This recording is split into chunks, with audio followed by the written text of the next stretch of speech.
Depuis 2006, Marina Péris livre une bataille à son ancien employeur, le Casino du Lac-Lémy. C'est terrible, oui. Je dirais que c'est là... Quand tu n'as jamais connu ça, je vous dirais que c'est l'enfer. C'est quelque chose que je connaissais pas, puis j'ai jamais entendu parler que c'était si rough que ça, mais effectivement, c'est assez dur. Le poste de croupier qu'elle a occupé pendant plusieurs années lui a causé divers maux et des douleurs qui la suivent encore aujourd'hui. C'est les bras. Moi, c'est le bras gauche. Habituellement, c'est un bras droit ou le bras gauche. Les personnes qui sont de petite grandeur, c'est des problèmes de bras, de tunnel carpien, les coudes.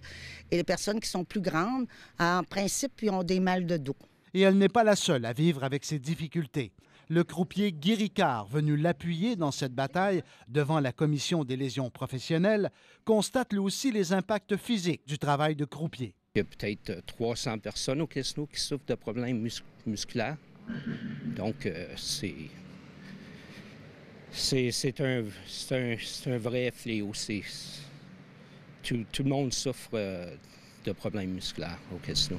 L'avocate qui représente Mme Péris multiplie les démarches pour faire reconnaître les maladies professionnelles liées au travail des croupiers. Avec les statistiques, ou en tout cas les réclamations d'une dizaine d'années, au moins 129 répertoriées, il y en a d'autres que post-2002-2005 que je n'ai pas répertoriées. Il me semble que ça laisse sous-entendre que peut-être qu'il y a une problématique. Le Québec semble d'ailleurs traîner de la patte dans ce domaine. De la jurisprudence existe dans d'autres provinces.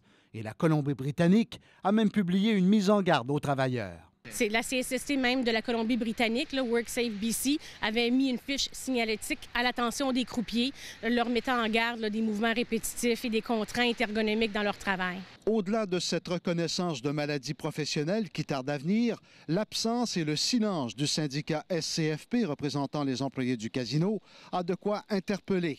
Nos appels, logés depuis hier, sont restés lettres mortes. Pierre-Jean Séguin, TVA Nouvelles, Gatineau.